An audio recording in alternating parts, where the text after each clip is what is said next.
Programme ऐसा कहते रहिए ना 3,500 बुक्स का प्राइस। तो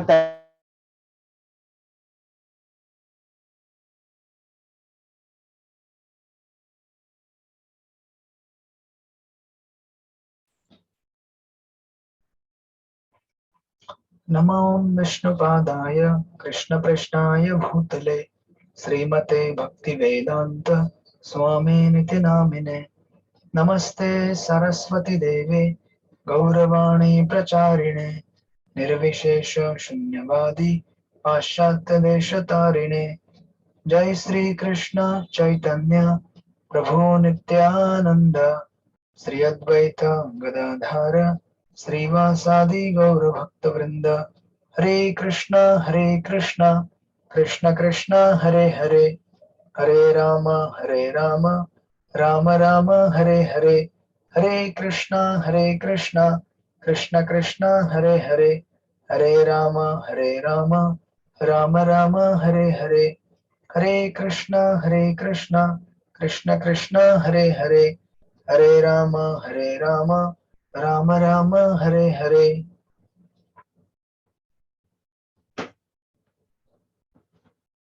हरे कृष्ण प्रभु जी। हरे कृष्ण। हरे कृष्ण प्रभु जी, दंडवत प्रणाम। हरे कृष्ण, दंडवत प्रणाम। परम पूज्य राधानाथ स्वामी महाराज, ऐसी भक्ति वेदांत स्वामी प्रभुपाद, भक्ति सिद्धांत सरस्वती, गौर किशोर, भक्ति विनोद, बलदेव जगन्नाथ, विश्वनाथ, नरोत्तम, कृष्णदास, रघुनाथ जी, रूप स्वरूप सनातन, श्री चैतन्य महाप्रभु, ईश्वरपुरी, नित्यानंद अद्वैत, माधवेंद्रपुरी, लक्ष्मीपति, व्यास तीर्थ, ब्रह्मण्य तीर्थ, पुरुषोत्तम, जय धर्म, राजेंद्र, विद्यानिधि, दयानिधि, ज्ञान सिंधु, जय तीर्थ, अक्षोभ्य, माधव, नरहरि, पद्मनाभ, मध्व, व्यास, नारद, ब्रह्मा, श्री कृष्ण। हरे कृष्ण। आप सब लोगों का स्वागत है भक्ति शास्त्र क्लास में। हम लोग स्टडी कर रहे हैं भक्ति रसामृत सिंधु और आज देखेंगे अध्याय नंबर 13, भक्ति के 5 प्रबल रूप। तो अपने से एक जन ये पेज नंबर 109 पे यह अध्याय है, भक्ति के 5 प्रबल रूप। पहला पैराग्राफ पढ़िए अनिता माता जी, फर्स्ट पैराग्राफ।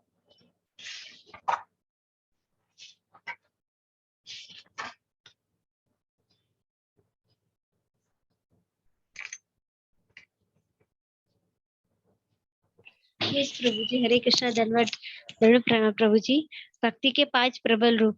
शील रूप गोस्वामी ने बतलाया है कि 5 प्रकार के भक्ति कार्य मथुरावास, भगवान के अर्च विग्रह की पूजा, श्रीमद् भागवत का पाठ, भक्त की सेवा तथा हरे कृष्णा मंत्र के कीर्तन, ये इतने प्रबल है कि इनमें से किसी भी एक के साथ थोड़े से अनुराग से नव दीक्षित में भी भक्ति भाव विकसित हो सकता है। हरे कृष्णा प्रभु जी, धन्यवाद प्रणाम। Thank you so much. तो ये आइटम आपको बार बार आ रहे हैं, पहले भी जा चुके हैं, आप लोग पहले भी देख चुके हैं। मथुरा मंडलवास, अर्च वगैरह की सेवा, भक्तों की सेवा, भागवत श्रवण करना, नाम कीर्तन करना, हरे कृष्णा कृष्ण कृष्ण हरे हरे, हरे राम राम राम हरे हरे। लेकिन रिपीटेशन क्यों आ रहा है? क्योंकि इसका महत्व इतना है कि बार बार इन चीजों को दोहराया जा रहा है, ताकि हम जीवन में, अभी भक्ति शास्त्री का ये ऑलमोस्ट आपका क्लोजर चल रहा है, तो यहाँ से जाते जाते आपको संदेश देना चाहते हैं रूप गोस्वामी प्रभुपाद कि कुछ भी नहीं हुआ तो भी ये 5 आइटम को भी छोड़ना मत। जो भक्ति के 5 आइटम है, मथुरा मंडल स्थिति यानी कि धाम में वास करना, श्री मूर्ति अग्र सेवन यानी कि अर्च वगैरह की सेवा करना, भागवत अर्थ आस्वाद यानी कि भागवतम का आनंद लेना, भागवतम का श्रवण करके, नाम संकीर्तन, उसके बाद भक्तों का संग। ये 5 आइटम इतने इंपॉर्टेंट है, 64 में से आपको ज्यादा कुछ याद आए नहीं आए तो भी ये 5 आइटम आप याद रखिए।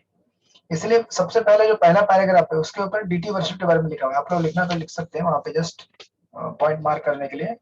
जो सेकंड पैराग्राफ है, शील रूप गोस्वामी ने भगवान या अर्च विग्रह की पूजा के विषय में जो श्लोक लिखा है, दैट इज फर्स्ट डीटी, अर्च विग्रह की सेवा। This is first point. उसके बाद दूसरा, तीसरा, चौथा पैराग्राफ रूप गोस्वामी आगे लिखते हैं, वहां पे दूसरा नंबर का भागवत श्रवण, that is second point. And then आप जब जाएंगे 110 पेज नंबर पे, तो लास्ट का जो पैराग्राफ है 110 पे, इस प्रकार से श्रील रूप गोस्वामी ने कृष्ण विषय कथाओं के आस्वादन की दिव्य प्रकृति का वर्णन किया है। मिला? उसमें 3 नंबर लिखिए, भक्तों का संग।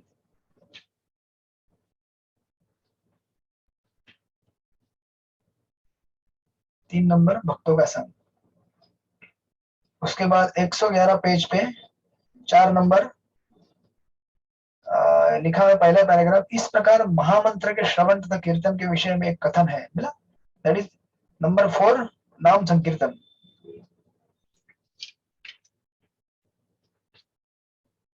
उसके बाद नेक्स्ट जो पैराग्राफ है, फिर श्रील रूप गोस्वामी ने मथुरा मंडल का वर्णन किया है, वो 5वां नंबर है, धाम सेवा। तो ऑफकोर्स इन सबको संस्कृत के नाम भी है, आपको सब लिखने की जरूरत नहीं, जहां मुझे आवश्यक लगेगा वहां दिखाता हूं मैं आपको। तो फर्स्ट दिया हुआ है डीटी वर्शिप, सबसे पहला आइटम, अर्च विग्रह की सेवा करना। इसके बारे में तो आप कई बार मुझसे सुनते आ ही रहे हैं, लेकिन अभी प्रभुपाद के मुख से सुनिए प्रभुपाद क्या कह रहे हैं। एक कोटेशन दिया वहां पे रूप गोस्वामी का, हे मित्र, यदि आपको अब भी इस भौतिक जगत में अपने मित्रों की संगति का आनंद उठाने की इच्छा है, तो आप केशी घाट वृंदावन में स्नान घाट के तट पर खड़े कृष्ण के स्वरूप को मत देखना। वे गोविंद कहलाते हैं और उनकी आंखें अत्यंत मोहक हैं। वे बांसुरी बजा रहे हैं और उनके सिर पर मोर पंख है। उनका सारा शरीर आकाश की चांदनी से प्रकाशित हो रहा है। ये ऐसा है जैसे हम बोलेंगे किसी को, जिस किसी को भी ये भौतिक जीवन अगर जीना है तो मीरा रोड में राधा गिरधारी मंदिर में कभी मत जाना। Something like that. क्योंकि एक बार अगर वो राधा गिरधारी मंदिर में जाएगा, दर्शन लेगा, तो उसका भौतिक जीवन समाप्त होना चालू हो जाएगा धीरे धीरे धीरे धीरे धीरे। क्योंकि भगवान की भक्ति, भगवान का दर्शन, भक्तों का संग और भागवत का श्रवण इतना मधुर है कि कोई भी भौतिक इच्छा को नष्ट कर सकता है। हालांकि आपको बीच बीच में चैलेंज आएगा, बट भक्तों का संग रखेंगे, भगवान से प्रे करेंगे, शास्त्रों से प्रेरणा लेंगे, तो आपको वो समस्या को पार करने में सहायता भी होगी। हर प्रकार का सपोर्ट मिलेगा, बशर्ते आप केवल सिंसियर रहने चाहिए। सिंसियरिटी इज द ओनली की इन डिवोशनल सर्विस। बोलिए अमिता माता जी। प्रभु जी, इस विषय में अमोघ नीला प्रभु जी बोलते हैं कि हम लोग है ना, पहले भक्तों को जो नहीं आते उनको बुलाते हैं और बाद में धीरे धीरे उनका भौतिक जीवन है हम उनसे लूट लेते हैं और वो बेचारे देखते रह जाते हैं। बस बोलते हैं प्यार से बुक ले लो, लेकिन बाद में हम ही उनका सब कुछ, मतलब ये बस जोकिंग है, बस लेकिन हम लोग उनका पूरा भौतिक जीवन हम लूट लेते हैं इस तरह से करके। Yes correct, absolutely right. Anuradha माता जी, आप क्या राधा कुंड में है क्या? हरे कृष्णा प्रभु जी। जी मैं राधा कुंड में हूँ, आपकी क्लास अटेंड कर रही हूँ। आप सभी दर्शन कर लीजिए। हरे कृष्णा माता जी, हमारे लिए प्लीज प्रेयर कीजिए राधा रानी सर, श्याम सुंदर से प्लीज माता जी। दर्शन कराओ, इसलिए मैं तो दर्शन करा रहा हूँ। थैंक यू माता जी। आरती का है ये। हरी बोल, आरती हो रही है। हरे कृष्ण। हरे कृष्ण। आपका धाम सेवा यहीं पे हो गया। हरे कृष्ण। तो अब ये कह रहे हैं अर्च और वीर के बारे में।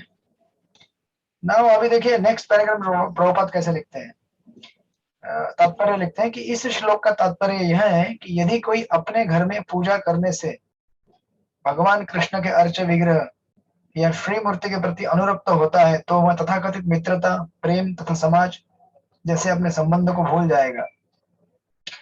इस तरह हर गृहस्थ का कर्तव्य है कि भगवान के अर्च विग्रह को अपने घर में स्थापित करके अपने परिवार वालों के साथ पूजा करना शुरू कर दे। ये इंस्ट्रक्शन श्रील प्रभुपाद का है, मेरा नहीं है। तो ये आपको फॉलो करना पड़ेगा। गुरु का इंस्ट्रक्शन फॉलो न करने से गुरु अपराध होता है, जो कि हरि नाम में सबसे पहला तीसरा अपराध है। यस बोलिए मधुलिका माता जी। प्रभु जी पेज नंबर क्या था? आप हमेशा आपने बताया नहीं चलता है।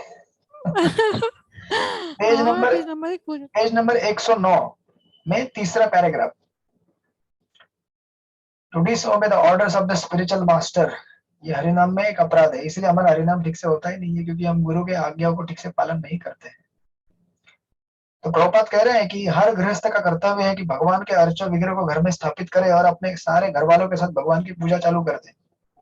इससे क्या होगा, क्लबों, सिनेमाघरों तथा नृत्य आयोजन में जाने तथा धूम्रपान, मद्यपान जैसे अवांछित कार्यों से प्रत्येक मनुष्य को मुक्ति मिल जाएगी। ये सीक्रेट फॉर्मूला है। लोग कई बार पूछते हैं कि हम सात्विक जीवन कैसे जिए, हम लोग गलत काम कैसे बंद करें, हम लोग व्यभिचार कैसे बंद करें, नशा मांस खाना बंद कैसे करें। सिंपल है, घर में अर्च विग्रह लेके आइए, सब कुछ छूट जाएगा आपसे। जो भी अनर्थ है, अनर्थ का अर्थ होता है जिसका कोई अर्थ नहीं है या जो किसी आपके उपयोग में नहीं है, ये सब चीजें आपसे छूट जाएंगी, बशर्ते हमें थोड़ा कष्ट करना पड़ेगा। अब देखिए, ऐसे भी कोई बोल सकता है कि चलो मैं सब कुछ छोड़ दूंगा, तो इतना आसान नहीं है ना छोड़ना। ऐसे बोल के छोड़ना आसान नहीं है ना। लेकिन अगर कृष्ण हमारे घर में आएंगे तो जब उनसे हमें प्रेम होना चालू हो जाता है तो अपने आप ये सब चीजें छूट जाती है। कौन सा आसान तरीका है? देखिए, यही फर्क होता है ज्ञान मार्ग का और भक्ति मार्ग का। ज्ञान मार्ग में व्यक्ति सोचता है कि मैं तपस्या करूंगा, साधना करूंगा, ये करूंगा, वो करूंगा और चीजों को त्याग करूंगा, लेकिन कठिन मार्ग है वो, और आज के युग में तो असंभव है, नहीं होगा किसी से। भक्ति भी ठीक से नहीं कर पाते तो ज्ञान मार्ग छोड़ दीजिए आप, भक्ति इतनी आसान है। इसलिए हमें प्रभुपाद के इन जो टेक्निक्स और टिप्स दिए प्रभुपाद ने, इसको अपनाना चाहिए। जैसे भगवान घर में आपके आएंगे, तुरंत आपको इफेक्ट दिखेगा कि किस तरह से ट्रांसफॉर्मेशन और चेंज होने जा रहा है। और लिखते हैं प्रभुपाद की, यदि घर पर अर्चवेर की पूजा पर बल दिया जाए तो ये सारी व्यर्थ की बातें भूल जाएंगे। ये आप इसे काट के, मतलब कॉपी पेस्ट करके दीवार पे चिपका दीजिएगा। जब भी आपको कोई बोलेगा डीटी नहीं लाना है तो दिखा देना उसको। यहाँ पे भी प्रभुपाद कहते हैं और 17वें अध्याय में भी कहते हैं गीता के, मैंने आपको दिखाया था उस समय भी। बहुत स्ट्रॉन्ग पॉइंट है ये। इस तरह से अर्च विग्रह, ऑफ कोर्स इसका भी एक कनेक्शन हम आगे देखेंगे। जैसे अर्च विग्रह का कनेक्शन देखिए, और अर्च विग्रह हम जब लाते हैं या फिर हम मंदिर में दर्शन करते हैं, ठीक है, इसको बाद में डिस्कस करेंगे, नॉट नाउ। उसके बाद दूसरा पॉइंट दिया है भागवत श्रवण। और इंटरेस्टिंग है कि जब रूप गोस्वामी ने उसका संस्कृत टर्म जो दिया है ना, यहाँ पे नहीं दिया प्रभुपाद ने, बट अपने ओरिजिनल भक्त रसामृत सिंधु में जब लिखते हैं, आपको ये भी ओरिजिनल ही है लेकिन वहां पे संस्कृत टर्म दिया है, यहाँ पे नहीं दिया है। वो लिखते हैं भागवत अर्थ आस्वाद। भागवत अर्थ आस्वाद का अर्थ यह है कि भागवत केवल पढ़ने के लिए नहीं है, केवल ऐसा कुछ इंटेलेक्चुअल इंफॉर्मेशन जमा करने के लिए, बल्कि आस्वादन करने के लिए है, रिलिश करने के लिए है। भागवत के पास टाइम को पढ़ के, सुन के, लोगों को सुना के, भगवान के सामने इन लीलाओं का उच्चारण करके आनंद प्राप्त करने के लिए है। आस्वादन कितना इंटरेस्टिंग शब्द है, क्योंकि जब तक आप आस्वादन नहीं करेंगे तब तक ये आपके हार्ट तक नहीं पहुंचेगा। केवल हम लोग अगर इंटेलेक्चुअली पढ़ते रहेंगे, ठीक है ये ऐसा है, ये वैसा है, ये रचना ऐसी सृष्टि की, ये प्रकृति का 3 गुण है, ये फलाना फलाना, चलेगा, करना चाहिए analysis, but it should go into the heart, it should relish the past time. इसलिए महाप्रभु कितनी बार पढ़ते थे तो तक अपने मंदिर में 100 बार पढ़ते थे गदाधर पंडित और महाप्रभु, और पढ़ पढ़ के उनके आंखों से जो अश्रु निकलते थे, अश्रु से पूरा भागवत ही पहुंच के निकल गया। ऐसा हमारे जीवन में कब होगा? भागवत तो खुलता ही नहीं, हमारा पेटी के अंदर बंद रहता है अलमारी में। उसकी शाही मुझे लगता है आने वाले 10 पीढ़ियों को काम में आएगी। मतलब बुक 10 पीढ़ी जाएगी तो भी वैसे मिलेगा उनको। बोलेंगे पप्पा ने 2021 में खरीदा था, बोलेगा जो अभी 3000 4000 जब आएगा आगे। तो इसीलिए आस्वादन कीजिए, आस्वादन करना जरूरी है। प्रभुपाद यहाँ पे लिखते हैं रूप गोस्वामी, हे मूर्ख मित्र, मेरे विचार में तुमने मंगलप्रद श्रीमद् भागवत को पहले से थोड़ा बहुत सुन रखा है, जिसमें सकाम कर्मों, आर्थिक विकास तथा मुक्ति के फलों की आकांक्षाओं की बुराई की गई है। यानी कि भागवत इतना प्योर है कि उसमें कुछ भी भौतिक, स्थूल और सूक्ष्म स्तर पे कुछ भी नहीं रखा है। Pure unalloyed service to Krishna, कुछ भी भौतिकवाद नहीं है जरा भी। यानी कि कर्म कांड, ज्ञान कांड, आर्थिक विकास, मुक्ति कुछ भी नहीं है। इतना प्योर भागवत अगर हमारे हृदय में जाएगा तो हमारा शुद्धिकरण सुंदर और अच्छी तरह से होगा। तो ऑफकोर्स आगे 110 पेज पे और भी 2-3 चीजें लिख रहे हैं, आप लोग पढ़िएगा इसको। फर्स्ट और सेकंड पैराग्राफ में, फर्स्ट पैराग्राफ में लिख रहे हैं कि हमें डायरेक्ट रासलीला पढ़ने का प्रयास नहीं करना चाहिए,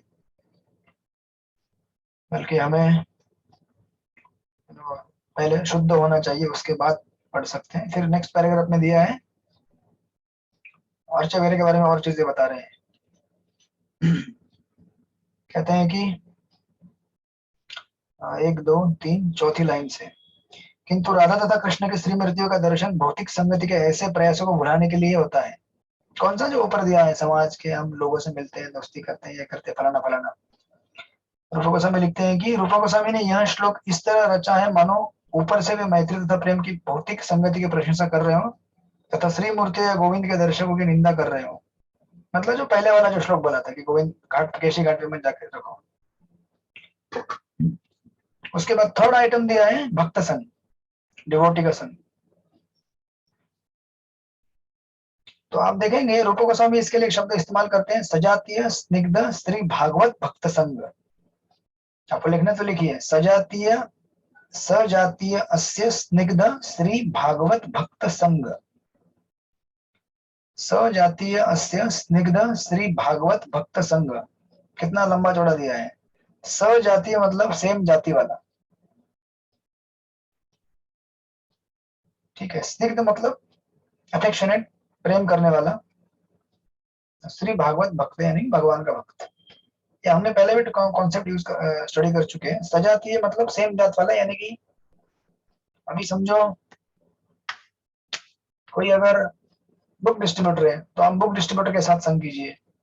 अगर कोई भक्ति शास्त्री पढ़ने वाला है तो उसे भक्ति वैभव के लोगों के साथ संग नहीं करना चाहिए, भक्ति शास्त्री वालों के साथ ही करना चाहिए, क्योंकि भक्ति वैभव अलग कोर्स है, अलग कोर्स है, मैच नहीं होगा। उसी तरह से किसी को मंदिर में कुकिंग अच्छा करना लगता है तो उसने दूसरे कुकिंग करने वाले भक्तों के साथ संग लेना चाहिए। उसने उन भक्तों के साथ संग नहीं लेना चाहिए जो फंड कलेक्शन के लिए जाते हैं। मतलब मेरे कहने का अर्थ है कि गहरी दोस्ती, गाढ़ी दोस्ती हमारी उनके साथ होनी चाहिए जो हमारे फील्ड में काम कर रहे हैं।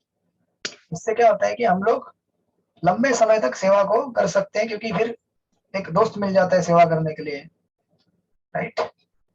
इतना जल्दी हम लोग प्योरीफाई नहीं होंगे, बहुत टाइम लगेगा हमको कि चलो कहीं भी कैसे भी किधर भी सेवा कर लेंगे, नहीं।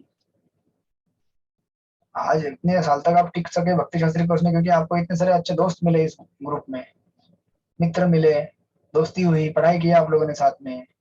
ग्रुप का नाम ही आप लोगों ने रख दिया दोस्ती ग्रुप। तो भगवान के भक्तों का संग बहुत ही क्रूशियल, क्रिटिकल है। भगवान के भक्तों के संग के बिना भगवान को प्राप्त करना एटलीस्ट भौतिक जीवन में जी रहे आज के बद्ध जीव के लिए असंभव है, क्योंकि हर क्षण में हमें एनकरेजमेंट लगता है, इंस्पिरेशन लगता है, सपोर्ट लगता है।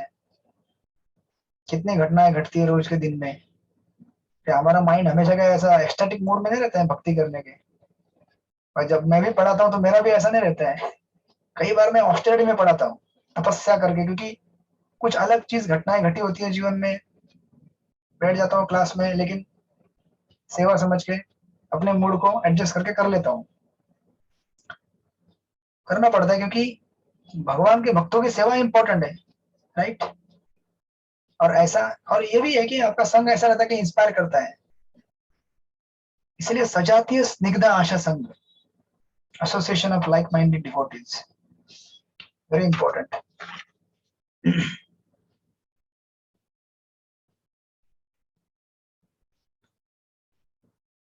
और फिर कभी कभी ऐसा देखा जाता है कि किसी को कुछ सेवा अच्छी लगती है तो वो बोलता है कि नहीं नहीं, ये सेवा मतलब सबसे बड़ी सेवा। जैसे प्रभुपाद ने कहा फार्म कम्युनिटी मेरा सबसे प्रिय प्रोजेक्ट है। फिर प्रभुपाद ने बोला मंदिर, वृंदावन मंदिर मतलब मेरा हार्ट बीट है, इस्कॉन का हार्ट बीट है, बीटीजी मतलब हमारा बैकबोन है। तो बोलेंगे फिर क्या है? तो सब प्रिय है प्रभुपाद को, लेकिन सारी सेवाएं करती क्या है? सारी की सारी सेवाएं हमको भगवान से कनेक्ट करती है। तो अभी समझो आपको किसी को अगर किचन में कुकिंग करना अच्छा लगता है, दूसरे को नहीं लगता, तो अपनी सेवा उसके ऊपर जबरदस्ती थोपनी नहीं चाहिए। अरे आजा आजा सेवा कर, अरे नहीं उसको अच्छा लगता है, दूसरा कुछ अच्छा लगता है, करने दो उसको। हालांकि हम ये भी बोलेंगे प्रभुपाद ने बुलाया book distribution is the most important, उसका ऐसा कोई एक्टिविटी है नहीं। इसका मतलब ये नहीं कि फिर दूसरी सेवाएं कुछ काम की नहीं, बेकार है, नहीं। अल्टीमेटली प्रभुपाद ने कहा कि आप सबसे बड़ी अगर सेवा कुछ कर सकते हो, कृष्ण से प्रेम कर सकते हैं। और कृष्ण से प्रेम करने के अलग अलग तरीके, अलग अलग सेवाएं। दैट्स व्हाई हर किसी को अलग अलग क्षेत्र में सक्सेस मिलेगा। किसी को प्रीचिंग में सक्सेस मिलेगा, किसी को डीटी ड्रेसिंग में सक्सेस मिलेगा, किसी को कुकिंग में सक्सेस मिलेगा, किसी को मंदिर में मैनेजमेंट करने में सक्सेस मिलेगा। हर किसी का सक्सेस का अपना अपना डेफिनेशन रहेगा। इसका मतलब ये नहीं कि हम अपना सक्सेस का डेफिनेशन दूसरों के ऊपर थोप दें, नहीं ये करोगे तो भी होगा, नहीं। तो ऑफकोर्स कुछ प्रिंसिपल कॉमन है, जैसे हरिनाम, ये जो 5 यहाँ पे दिए, डीटी वर्शिप, ये सब कॉमन, ये तो करते ही है सब लोग, हमें सब करने ही चाहिए ये। बट कुछ ऐसी चीजें हैं जो स्पेसिफिक है भक्तों के लिए, तो हमें ध्यान रखना चाहिए। इसलिए सजातीय आशा स्निग्ध बनी कहा है। प्रभुपाद यहाँ पे लिख रहे हैं 1 2 3 4 चौथी लाइन में, उन्होंने देखने के पश्चात मैं अपने घर में चुपचाप नहीं रह पाता हूँ, मैं सदा के लिए उनके पास जाना चाहता हूँ। किसको? भगवान को देखने के बाद कह रहे हैं। इस कथन का तात्पर्य यह है कि जब किसी को सौभाग्य से शुद्ध भक्त का संसर्ग मिलता है तो वह कृष्ण के विषय में सुनने, उनके विषय में जानने के लिए आतुर हो उठता है, अथवा दूसरे शब्दों में वह पूर्णतः कृष्ण भावनान्वित हो जाना चाहता है। यानी कि भक्तों के संग से ये सब चीजें जागृत होती है। एक चीज हमें कभी नहीं भूलनी चाहिए कि हमें जितने भी टेस्ट भक्ति में है, या फिर किसी को भी किसी अंग में भक्ति में टेस्ट आती है, चाहे डीटी वर्शिप में हो, हरिनाम में, ये भक्तों के संग के बिना नहीं उत्पन्न हो सकती है। आप अकेले में भागवत पढ़ेंगे और संग में पढ़ेंगे, काफी फर्क पड़ता है। और आज आप संग में जो भागवत पढ़ते हैं उससे आप कुछ टेस्ट लेते हैं, फिर जाके अकेले में पढ़ सकते हैं बाद में। इसलिए भक्तों का संग बहुत ही क्रिटिकल है। एंड देन ऑफ कोर्स नाम श्रवण आप लोग सुनते आ रहे हैं। नाम श्रवण कहा जाता है कि संतगण कृष्ण का निरंतर यशोगान करने वाले भक्त नारद के हाथ की वीणा के झंकृत तारों को सुन सके। अब वह ध्वनि मेरे कानों में प्रविष्ट हो चुकी है और मुझे परम पुरुष की उपस्थिति का निरंतर आभास हो रहा है। धीरे धीरे मैं समस्त भौतिक भोग के प्रति सारी आसक्ति से वीन होता जा रहा हूँ। ये क्या है? कोटेशन है। जो भगवान का हरिनाम कीर्तन सुनने से ये फर्क पड़ता है हमारे अंदर। एंड देन उसके बाद है धाम। तो धाम के विषय में बहुत कुछ बोला गया है, माता जी दर्शन भी दे रही थी अभी, तो आप लोग पढ़ लीजिएगा। लेकिन मैं आपको खाली एक सीरीज यहाँ बताऊंगा। एक चीज दी है चैतन्य चंद्र प्रभु ने, 3 पॉइंट दिए हैं यहाँ पे कि हमें कभी भी ना, ये जो 3 चीजें हैं, एक होता है टेक्सचुअल डिस्क्रिप्शन, यानी कि हम शास्त्र से सुनते हैं कुछ चीजों को, शास्त्र से उतना काफी नहीं होता है हमारी भक्ति आगे बढ़ाने के लिए। शास्त्र का श्रवण जरूरी है, लेकिन और 2-3 चीजें ऐड करेंगे तो देखिए उसके बाद वो देते हैं सेंसुअल परसेप्शन। अब इंग्लिश में आप बोलेंगे प्रभु ये क्या क्या है, सब आउट ऑफ द सिलेबस बता रहे हैं, लेकिन मैं यहाँ कड़ी जोड़ रहा हूँ कि क्या ये चीजें हैं। इतना समय हम डिस्कस जो कर रहे हैं, वो कहते हैं पहली चीज टेक्सचुअल डिस्क्रिप्शन, यानी कि हम शास्त्र से सुनते हैं किसी चीज का वर्णन, चाहे वो धाम का हो, डीटी का हो, या भक्तों का हो, जो भी हो। सेकंड सेंसुअल परसेप्शन, यानी कि अभी समझो आपने समझो फॉर एग्जांपल आप अगर धाम में गए, धाम में जब आप जाते हैं बिना शास्त्रों के पढ़े या फिर धाम के बारे में जाने बिना, तो एक फर्क होता है। और जब आप जानते हैं कि धाम की महिमा क्या है और फिर धाम में जाते तो उसका दूसरा फर्क होता है। होता है कि नहीं होता है? इसीलिए कभी भी आप धाम में जाएंगे तो एक है ना ऐसे भक्त को साथ में रखना चाहिए जो धाम के बारे में बता सके आपको, उधर के लोकल होली प्लेसेस क्या है, यहाँ पे क्या लीला हुई है, भागवत से कुछ कथा कर सके, कीर्तन कर सके। नहीं तो केवल देखने से आपको एक्सपीरियंस कंप्लीट नहीं होगा। देखेंगे आप, ठीक है गोवर्धन है, वृंदावन है, लेकिन सब बॉम्बे जैसा ही है ना, वहां भी अभी तो वही बिल्डिंग है अभी वृंदावन में खड़ी है, वही मिट्टी है, बोलेंगे तो वही सब, लेकिन फर्क है उसमें। तो जब हम शास्त्रों से नहीं सुनते हैं तो हमें वो समझ में नहीं आएगा कि एग्जैक्टली ये चीज है क्या। तो that's why first of all we have to hear from the scriptures textual description, and then फिर विजुअलाइजिंग आप देखेंगे प्रत्यक्ष, फिर दोनों को जब कंबाइन करते हैं तो फिर डिवोशन पैदा होता है, हार्ट में भक्ति पैदा होती है। सिंपल भाषा में मेरा कहने का अर्थ ये था कि हमें जो भी हम करते हैं, चाहे डीटी वर्शिप हो, चाहे हरिनाम लेते हैं या धाम विजिट करते हैं, किसी भी चीज को पहले शास्त्र से समझिए कि ये चीज है क्या, उसके बाद फिर उसको एग्जीक्यूट कीजिए तो आपको उसका डबल इफेक्ट आएगा। हरिनाम की महिमा जाने बिना हरिनाम करेंगे तो भी इफेक्ट आएगा, लेकिन अगर महिमा जानने के बाद करेंगे तो आप सीरियसली भक्ति चैंटिंग करेंगे, हरे कृष्णा कृष्ण कृष्ण हरे हरे, हरे राम राम राम हरे हरे। कल की बात है, मैं कल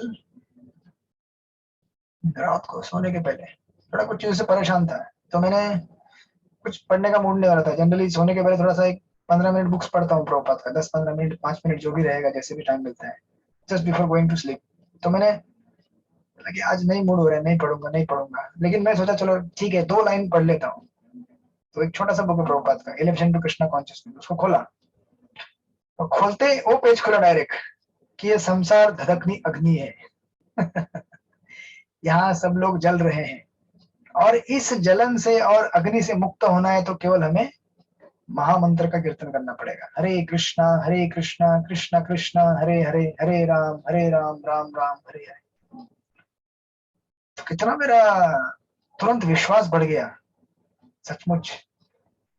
और प्रभुपाद भी ऐसे हैं कि अगर आपको उनके ऊपर फेथ रहेगा, विश्वास रहेगा, तो रेसिप्रोकेट करते हैं टाइम पे। वो हमें रास्ता दिखाते हैं। जब हमें इसलिए देखिए, प्रभुपाद की पुस्तकें बहुत ही क्रिटिकल है हमारे लिए। आज आपने भक्ति शास्त्री पूरा कर लिया, जो भी है जैसे भी है, लेकिन हैबिट लगाइए, रोज प्रभुपाद की पुस्तकें आप चाहे सोने से पहले पढ़िए। मैं तो आजकल जो हैबिट लगा, मुझे बहुत अच्छा लगता है, चाहे 2 लाइन ही क्यों ना पढ़ो, just before going bed book open करके एक पेज पढ़ो तो पढ़ो, 2 पेज 3 पेज, 1 लाइन 2 लाइन, कुछ ना कुछ पढ़ते हुए रात को संदेश लेके सो जाओ प्रभुपाद से। और उठने के बाद भी वैसे ही, जब आप उठोगे first thing in the morning, उठते ही या तो आप कान में कुछ लगाओ सुनने के लिए, या लेक्चर लगाओ या कीर्तन लगाओ, या फिर कुछ पुस्तक में से 2-3 लाइनें पढ़ लो। उससे क्या होता है कि हमारा जो कनेक्शन है वो दिन भर बना रहता है। हमने सुबह सुना था, वो दिन भर चलता है हमारे, हाँ ऐसे रहना चाहिए, ऐसे करना चाहिए। बहुत अच्छा लगा मुझे। उसके बाद फिर अच्छी नींद आई। उसके बाद लिखा हुआ था कि ये जो कृपा है ये स्पिरिचुअल मास्टर देते हैं। संसार दावा नरलीला ढोक त्राणाय कारुण्य घन घनत्वम। कितना सुंदर प्रभुपाद ने लिखा। तो प्रभुपाद बोल रहे थे कि जिस तरह से इस दुनिया में समंदर से पानी जमा करते हैं ना बादल, सूर्य के माध्यम से, क्योंकि समंदर में बहुत पानी होता है, तो कितना भी पानी लो खत्म नहीं होता है वो, तो वहां से लेते हैं बादल, और फिर जहां आग लगे वहां पे पानी बरसा देते हैं, आग बुझ जाती है। उसी प्रकार भगवान श्री कृष्ण कृपा के सागर हैं, और स्पिरिचुअल मास्टर या फिर आध्यात्मिक गुरु क्या करते हैं, ऐसे कृपा के सागर से कुछ बूंदे उठा लेते हैं और वो इस जगत में त्रस्त जीवों के ऊपर छिड़कते हैं। लो भाई, कृपा का वर्षाव करते हैं। कितना सुंदर परपट था, कितना सुंदर एनालॉजी। तो मैं 2 लाइन पढ़ने बैठा था, लेकिन एक पेज पूरा पढ़ लिया। उसके बाद सोया और शांति से नींद आई। फिर सुबह उठा, जपा भी ड्यूटी वर्शिप था, ड्रेसिंग भी अच्छे से गया, फिर चैंटिंग वगैरह किया। तो इस तरह से हमें कभी भी किसी भी चीज भक्ति के आइटम को करने के लिए एक रेफरेंस पॉइंट होना चाहिए, वो शास्त्रों से आता है, और वो शास्त्रों से हमें रेफरेंस पॉइंट लेके आगे बढ़ना चाहिए, तो हमारे लिए आसान हो जाएगा। अदरवाइज क्या होता है ना कि देखिए, एक बार भक्ति सिद्धांत ठाकुर एक जगह दर्शन ले रहे थे मंदिर में, तो दूर से दर्शन लिया उन्होंने, तो एक भक्त ने कहा कि महाराज थोड़ा आगे आके दर्शन लीजिए आप। सरदार ठाकुर ने कहा कि कोई जरूरत नहीं है, मुझे भगवान ने देख लिया है, मेरे लिए उतना काफी है कि मैं वहां भगवान को देखने के लिए जा रहा हूँ, भगवान मुझे देखेंगे इसलिए मैं वहां जा रहा हूँ। आप समझ रहे हैं ना, मंदिर में हम लोग भगवान को देखने के लिए जाते हैं, लेकिन मोर देन दैट भगवान हमें देखे इसलिए जाते हैं हम लोग। अरे हमारी क्या औकात है भगवान को देखने की, हमारे कौन से आंख है इतनी शुद्धि, ये तो चमड़े का ही तो आंख है ना, वो भी चश्मा लगा के देखना पड़ता है। चर्म चक्षु तो है, उसके ऊपर से फिर प्लास्टिक चश्मो भी है, मतलब क्या बोलते हैं उसको, कांच का चक्षु भी लग गया है। क्या देखेंगे हम भगवान को। लेकिन चलो ठीक है, भगवान बोलते कोई बात नहीं, तुम जितना देख सकते हो देखने का प्रयास करो मुझे, रूपा गोस्वामी भी कह रहे हैं यहाँ पे। लेकिन उससे ज्यादा भगवान हमें देखते हैं, भगवान देखते कि मेरा भक्त मुझे देखने के लिए आया है। और ऐसा नहीं कि जो आगे खड़ा है उसी को, हाँ देखो सामने आके देख, जो जहां खड़ा है, जैसे ठाकुर यही बोलते हैं कि मुझे देख लिया उन्होंने, काफी है। उनके कहने का तात्पर्य यह था कि अर्च विग्रह के सामने जाके हमें एंजॉयमेंट मोड में नहीं जाना चाहिए, वाह अच्छा मजा आ गया मजा आ गया, अरे वो तो है, आता ही है, लेकिन हमें सेवा के मोड में जाना चाहिए। इसी ये सेवा का भाव जब तक नहीं रहेगा तो हमारे अंदर भोग की वृत्ति आएगी। अगर हमको फिर डीटी अच्छा लगता है देखने को, तो फिर बाकी लोग भी देखने को अच्छे लगेंगे, है ना, वैसे ही होता है ना। तो अगर डीटी अर्च विग्रह मजा आया, आज कपड़ा ऐसे लगाया था, ऐसे फोल्ड किया था, ऐसा डिजाइन था, वाह। तो फिर अगर आप अर्चक वगैरह में यही देखने के लिए जा रहे हैं तो आपको बाकी लोगों में ही दिखेगा, आज ये लड़की ने अच्छा कपड़ा पहना है, वो लड़के ने अच्छा पहना है, ये फिर वो विजन जो हमारा उसको चेंज करना है हमें। नो डाउट हमें आनंद आना चाहिए, आता ही है भगवान को देख के, लेकिन मोर देन दैट हमें भगवान को देख के सेवा का भाव उत्पन्न होना चाहिए, उसका ये आशय है। इसका मतलब कल से ये नहीं कि कोई मंदिर के एकदम पास में जाकर दर्शन नहीं लेने का, ऐसा बिल्कुल नहीं है। हम जाइए जितने, मैं भी एकदम सामने खड़े रहकर दर्शन लेता हूँ, यहाँ गोपीनाथ में दर्शन लेता हूँ, पिछले 10 साल से एक ही जगह खड़ा रहता हूँ, एकदम सामने सबसे पहले फ्रंट में। मुझे कोई सामने आता तो मुझे गुस्सा आता है लेकिन मैं समझता हूँ कि भक्तों को पीछे करके हम आगे नहीं जा सकते, तो मैं भी खड़े रहता हूँ वहां पे। लेकिन ये जो तात्पर्य हमें दिए जाते हैं यहाँ पे, या समझाया जा रहा है कि हमें सेवा के भाव में जाना चाहिए। भगवान क्या सेवा कर सकता हूँ मैं आपकी, केवल भोग वृत्ति में नहीं जाना चाहिए। This is the understanding. तो इस तरह से हम जब जोड़ेंगे अपने आप को, ये तीन चीज शास्त्र से टेक्सचुअल डिस्क्रिप्शन जोड़ेंगे, फिर विजुअलाइज करेंगे, और फिर दोनों को मिला के फिर भक्ति का वहां पे भक्ति उत्पन्न होगी। और ऑफ कोर्स ये धाम के बारे में प्रभुपाद का एक और पास्ट टाइम आपको बताता हूँ, जिसमें प्रभुपाद एक जगह पे, Prabhupada I think West Virginia, यहाँ पे प्रभुपाद के लिए वेस्ट वर्जीनिया कहीं कौन सी जगह है ये अमेरिका में कोई तो जगह है जहाँ पे एक सुंदर प्रभुपाद के लिए रूम बनाया गया था।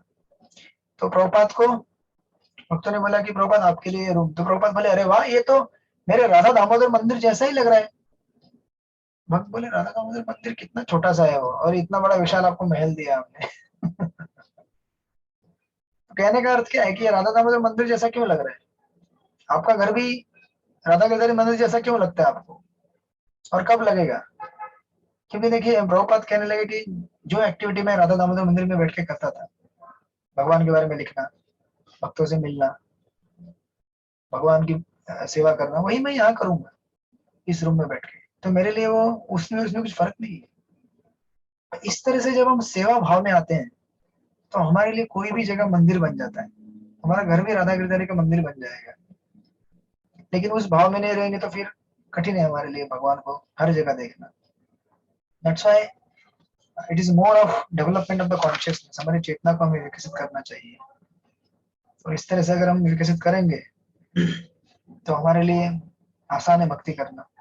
जैसे महाप्रभु जंगल को देखते तो समझते थे ये वृंदावन है, किसी भी पानी को नहर के देखते थे अरे यमुना है, किसी भी मिट्टी के टिल्ले को देखते थे अरे गोवर्धन आ गया राइट। ऑफ कोर्स ये बहुत ही एकदम हाई लेवल का भाव है, बट हम इसमें से कुछ अंश ले सकते हैं। कुछ अंश यानी कि मेरे घर में जो भक्त है, एटलीस्ट मैं उनको भक्त के रूप में देखना चालू करूँ, ये भगवान के भक्त है, राइट। अब जब हम अपने घर के लोगों के अंदर ही भगवान के भक्त को नहीं देखेंगे तो फिर संसार में इन जो लोग यहाँ भटक रहे हैं, मर रहे हैं, त्रस्त हैं, उन लोगों के अंदर हम कैसे भगवान को दे सकते हैं? उनके हृदय में नहीं दे सकते ना। तो बिगिन करना चाहिए हमारे घर से ये सब चेतना विकसित करके। तो इस तरह से ये सुंदर अध्याय आप लोग पढ़ लीजिएगा, नंबर 13, भक्ति के 5 रूप। और जो भी व्यक्ति इन्हें सीरियसली करता है तो उसके लिए बहुत आसान है भगवान को प्राप्त करना। तो हम लोग और एक चैप्टर देखेंगे, 2 ही चैप्टर देखेंगे आज, अध्याय नंबर 14, भक्ति की पात्रता। बहुत आसान चैप्टर है, पूर्ण हो जाएगा 10-15 मिनट में। भक्ति के लिए पात्रता क्या होनी चाहिए, इसका वर्णन इस अध्याय में आएगा। प्रॉपर एकदम पहला पैराग्राफ लिखते हैं, आप में से कौन पढ़ेगा? पहला स्वरूप माता जब पढ़िए, अध्याय नंबर 14, पेज नंबर 113, पहला पैराग्राफ। कुछ विद्वानों की संस्कृति है कि भक्त में ज्ञान तथा त्याग महत्वपूर्ण कारक है, किंतु वस्तु स्थिति नहीं है। वस्तु तो ज्ञान या त्याग का अनुशीलन जो कृष्ण भावना पांव जमाने के लिए अनुकूल होता है, भले ही प्रारंभ में स्वीकार कर लिया जाए तो अंततः उनका तिरस्कार करना पड़ सकता है, क्योंकि भक्ति यदि आश्रित है तो केवल भाव या सेवा की इच्छा पर न किसी पर नहीं, उस निष्ठा के अतिरिक्त और कुछ नहीं चाहिए। हरे कृष्ण। भक्ति करने के लिए केवल हृदय में आपके एक सिंसियर डिजायर होना चाहिए कि मैं भगवान की सेवा करना चाहता हूँ, दैट्स इट। तो भले आपके पास कितना बहुत बड़ा ज्ञान है, ज्ञान नहीं है, कुछ फर्क नहीं पड़ता है। ज्ञान होगा तो चलेगा, कुछ सपोर्ट मिलेगा आपको। लेकिन प्रॉपर यहाँ पे एक चीज कह रहे हैं इंटरेस्टिंग, कि हो सकता है शुरू में, यानी कि अभी हम जब शुरू कर रहे हैं भक्ति, आज काफी ज्ञान ले रहे हैं आप लोग, काफी एनालाइज कर रहे हैं प्रकृति के 3 गुण, माया, जीव, ईश्वर। लेकिन यहाँ पे उदाहरण देते हैं, एक उदाहरण मैंने यहाँ लिखवा है प्रभु जी के नोट से, शबरी का उदाहरण दिया हुआ है। शबरी कौन सी वैरागी थी, कौन सी ज्ञानी थी? या फिर श्री चैतन्य चरित्रामृत में से जो श्रीधर कोलवेचे का उदाहरण है, कौन से विद्वान थे वो? सिंपल केले का फूल बेचने वाला एक छोटा सा आदमी, लेकिन भगवान के लिए कितना भाव है उसके हृदय में कि अपना संपूर्ण अस्तित्व भगवान के लिए न्यौछावर कर दिया। जिसके ऊपर भगवान की कृपा होती है, अब कृपा उसके ऊपर नहीं होती जिसको बहुत सारा ज्ञान है या फिर जिसके पास बहुत सारा वैराग्य है। कृपा इसी एक व्यक्ति के ऊपर होती है जो सिंसियरली डिजायर करता है कि मैं भगवान को पाना चाहता हूँ, भगवान की भक्ति करना चाहता हूँ। क्योंकि प्रामाणिक इच्छा यही एक भक्ति की क्या है, क्वालिफिकेशन है। प्रॉपर लिख रहे ना वहां पे, भक्ति यदि आश्रित है तो केवल सेवा भाव या सेवा की इच्छा पर, अन्य किसी पर नहीं। उसे निष्ठा के अतिरिक्त और कुछ नहीं चाहिए। इसलिए भगवान को भावग्राही जनार्दन कहा जाता है कि भगवान भाव को समझते हैं। इसलिए देखिए, आप लिखना चाहे तो लिख सकते हैं। जो सेकंड पैराग्राफ है उसमें लिखिए ऊपर ज्ञान, तो उसमें ज्ञान के बारे में बताया गया है कि ज्ञान कैसे उपयोगी है या फिर उपयोगी नहीं है। फर्स्ट नंबर का आइटम है वो ज्ञान। दूसरा जो पैराग्राफ है, पटु भक्तों को अभिमत है कि मानसिक चिंतन तथा योगाभ्यास ही कृत्रिम तपस्या गोबंधन छूटने के लिए अनुकूल हो सकती है। पटु प्रभुपाद खास करके लिख रहे हैं पटु भक्तों को। पटु मतलब बहुत ही एक्सपर्ट, इंटेलेक्चुअल एनालिसिस करने में बहुत ही एक्सपर्ट। लेकिन प्रभुपाद लिखते हैं कि किंतु इससे हृदय अधिक कठोर बन जाता है, ये भक्ति की उन्नति में बिल्कुल सहायक नहीं हो सकते। कैसा नहीं हो सकते? जैसे एक उदाहरण मुझे याद आता है, ज्यादा भी हम लोग अगर जब एनालाइज करते हैं ना ज्ञान के बारे में, तो हमारे हृदय बहुत कठोर हो जाते हैं। Too much analysis actually leads to paralysis, आपने कई बार सुना है।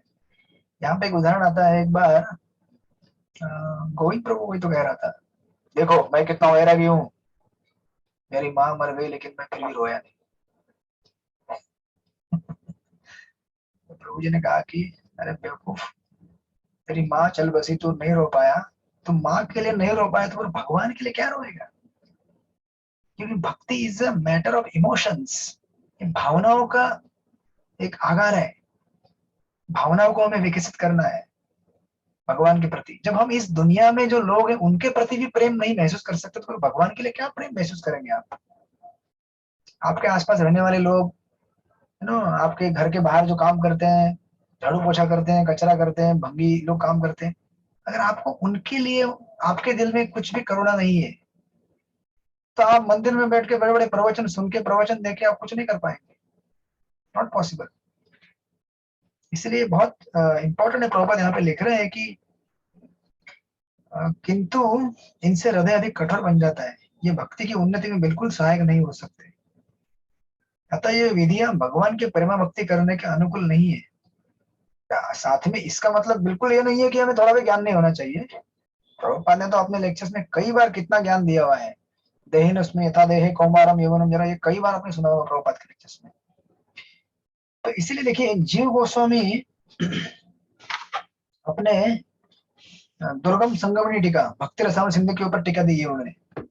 भक्ति रसायन सिंधु रूप गोस्वामी ने लिखा, जीव गोस्वामी पाद ने उसके ऊपर टिप्पणी लिखी हुई है, टीका लिखी हुई है, उसका नाम है दुर्गम संगमनी टीका। दुर्गम नाम भी ऐसा है कि अभेद्य, दुर्गम संगमनी टीका। उसमें वो लिखते हैं कि देयर आर 2 टाइप्स ऑफ ज्ञान, भक्ति प्रतिकूल और भक्ति अनुकूल। आप लोग मेरे साथ हैं? सब लोग थोड़े थके हुए हैं? हरे कृष्णा कृष्ण कृष्ण हरे हरे, हरे राम राम राम हरे हरे। क्षमा चाहता हूँ मैं, आप लोग थके हुए, लेकिन आप लोग को वृंदावन पहुंचाने के लिए थोड़ा सा मैं आज प्रयास किया कि चलो आज भी क्लास कर लेते हैं। ताकि आप लोग टाइम पे अनुराधा माता जी जहाँ पहुंचे वही उस स्थान पे पहुंच जाए और आनंद ले भगवान की भक्ति का। ज्यादा नहीं, 10 मिनट दीजिए, 5 मिनट दीजिए, मुझे हो जाएगा ये। तो रूप गोस्वामी, जीव गोस्वामी कहते हैं कि भक्ति अनुकूल ज्ञान होता है, भक्ति प्रतिकूल ज्ञान होता है। भक्ति अनुकूल ज्ञान मतलब भक्ति के लिए सहायक जो भी है, यानी कि हम ये शरीर नहीं है, हम जीवात्मा है, भगवान विभु आत्मा है, हम अणु आत्मा है, प्रकृति के 3 गुण है, ये सब भक्ति के अनुकूल ज्ञान है। लेकिन इसके पर ये जो ज्ञान होता है निर्विशेष ब्रह्म का ज्ञान, निर्विशेष ब्रह्म सब कुछ है, ये भक्ति प्रतिकूल ज्ञान है, वो हमें नहीं लेना चाहिए। That's the understanding. तो ऑफ कोर्स मैं ज्यादा इसमें पढ़ूंगा नहीं इसको। यस, इससे थर्ड पैराग्राफ में प्रभुपाद लिखते हैं, इसकी पुष्टि स्वयं भगवान ने भगवद गीता में की है, मुझे भक्ति के द्वारा ही समझा जा सकता है। गीता में अपने उपदेश के प्रारंभ में ही भगवान कृष्ण अर्जुन से कहते हैं, चूंकि तुम मेरे भक्त हो अतएव मैं तुम्हें इन रहस्यों की शिक्षा दूंगा। इसलिए नहीं दे रहा हूं मैं तुमको कि तुम ज्ञानी हो या फिर तुम वैरागी हो, नहीं। ये एक चीज आप लोग क्लियर कर लीजिएगा भक्ति शास्त्री करते करते, कि भगवान को बिना भक्ति के नहीं जाना जा सकता, और जब तक आप भगवान को नहीं जानते तब तक भक्ति में टिका नहीं जा सकता। सॉरी आप लोगों को लगा होगा कि हमने भक्ति शास्त्र कर लिया, पढ़ लिया, अभी जान लिया। नहीं जी, आपने नहीं जाना है। मैं कल सुन रहा था, या कल नहीं, कब सुन रहा था, या आज सुबह सुन रहा था शायद, ईटी रूम में ड्रेसिंग करते करते प्रभुपाद का लेक्चर चल रहा था। प्रभुपाद कह रहे थे कि it is not a matter of just intellectual processing but it is a matter of revelation. Revelation मतलब अंदर से आवाज आपको आना, साक्षात्कार होना। जैसे भगवान गीता के 10वें अध्याय में कहते, ददामि बुद्धियुगम तम येन माम उपयन्ति। अगर आप मेरी भक्ति करोगे, सततम कीर्तयन्तु माम यतन्तश्च दृढव्रतः नमश्शान्तश्च माम भक्त्या नित्ययुक्तो उपासते तेषाम एवानुकंपार्थम अहम अज्ञानजं तमनाश्यामि आत्मभावस्तो ज्ञानदीपेन भास्वता। भगवान कहते हैं कि जो व्यक्ति मेरी निरंतर अच्छी तरह से भक्ति करता है, उसके हृदय में मैं ज्ञान का दीपक जलाता हूँ। तो आप बोलेंगे क्या ज्ञान का दीप नहीं लिया 4 साल हम लोगों ने? लिया आपने बाबा, लेकिन अंदर भी जलना चाहिए ना। वो खाली यहाँ बैठा हुआ है ऊपर, वो जब यहाँ से उतर के यहाँ जाएगा और वहां जलेगा। वो अभी आपने दीपक लेकर रखा है लेकिन जल नहीं रहा है वो, तो उसको जलाने के लिए भक्ति चाहिए। भक्ति can only ignite the lamp of knowledge. तब जाके आप बोलेंगे हाँ आज समझ में आया प्रभु जी, गीता इतने सालों बाद समझ में आ रहा है। क्यों भैया? क्योंकि ये रहस्य है, बिना भक्ति के कुछ भी नहीं समझ में आएगा। समझ में आ रहा है आप लोगों? लेकिन कंप्लीट तब आएगा जब अंदर उतरेगा, अंदर से आवाज देगी। वही गीता भगवान अंदर से बोलेंगे, हाँ देख तूने पढ़ा था ना, देखिए ऐसा होता है। हाँ भगवान सही कहा आपने। एंड देन डायरेक्टली 114 पेज पे जाइए। 114 पेज पे फर्स्ट, सेकंड, थर्ड, फोर्थ, चौथा पैराग्राफ जो दिया है ना, तत्पश्चात श्रील रूप गोस्वामी की संस्तुति है कि मनुष्य को चाहिए कि वह भौतिक इंद्रिय भोग में लिप्त न होकर, मेरा पैराग्राफ वहां पे लिख लीजिए। दूसरा पॉइंट त्याग, दूसरा नंबर का पॉइंट है त्याग।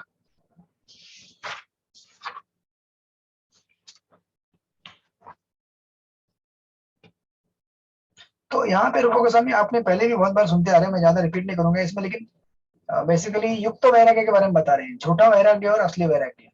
झूठा वैराग्य क्या है? जैसे आपको एक पास्ट टाइम बताता हूँ प्रभुपाद का। एक बार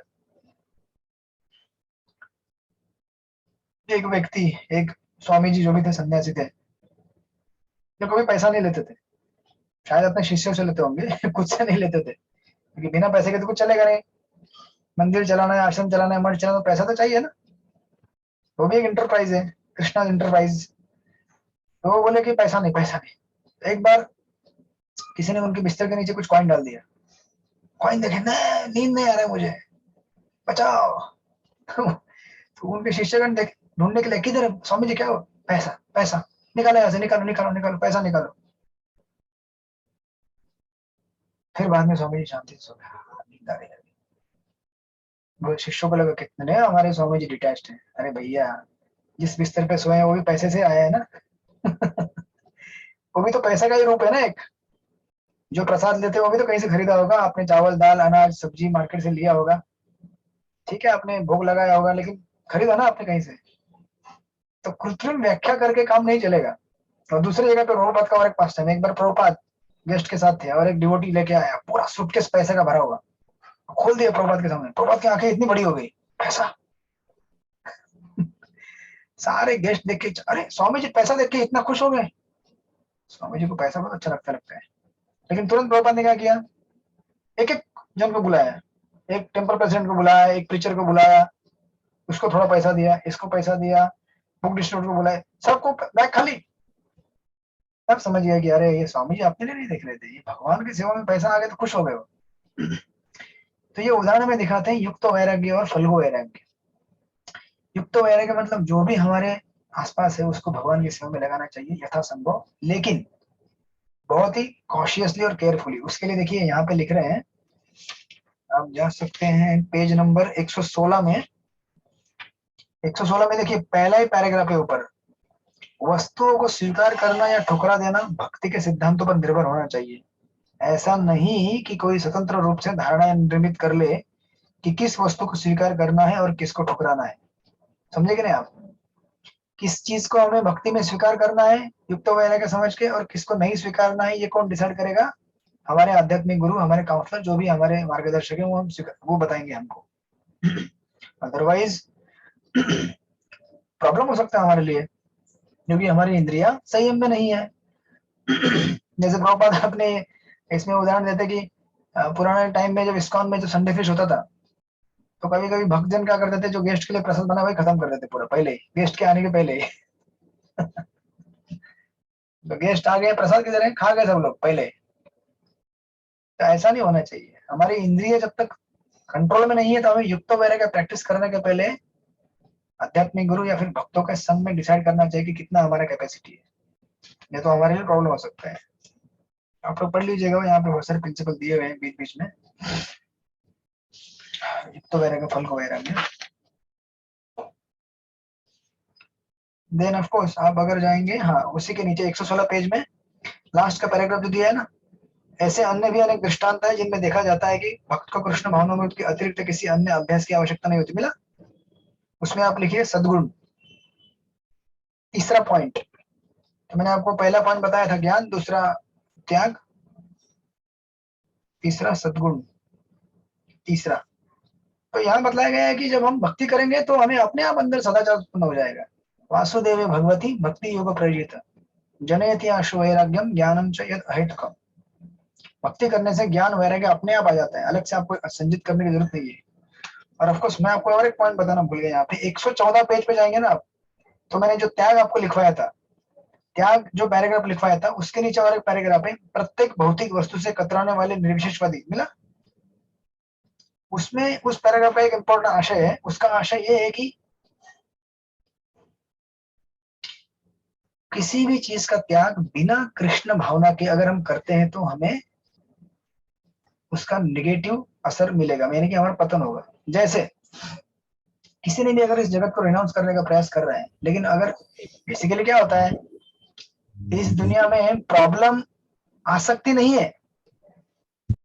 प्रॉब्लम क्या है? गलत जगह पे आसक्ति करना, ये प्रॉब्लम है। समझ गए आप लोग? आसक्ति हमको करनी ही है, लेकिन कैसे? सही जगह पे करनी है।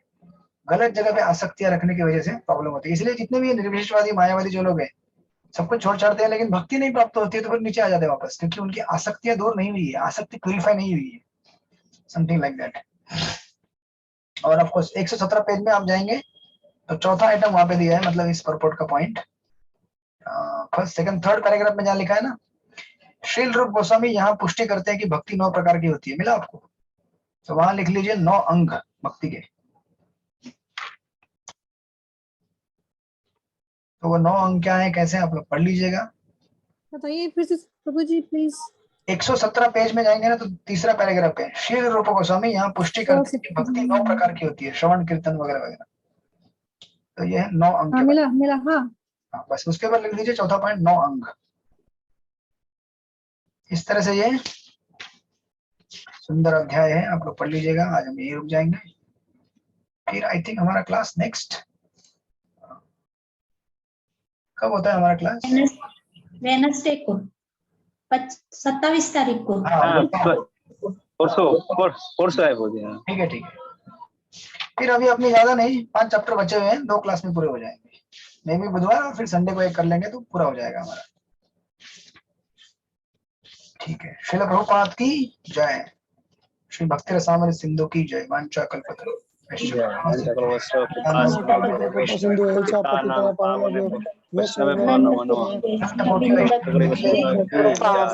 पतितानां पावनेभ्यो वैष्णवेभ्यो अनंत कोटि